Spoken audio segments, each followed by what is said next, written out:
அபிராமி திண்டுக்கல் முழுவதிலும்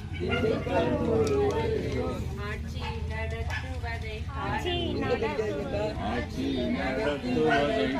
முடியும் அருள் ஆட்சி நடத்துவதை காண முடியும் அருள் ஆட்சி நடத்துவதை காண முடியும்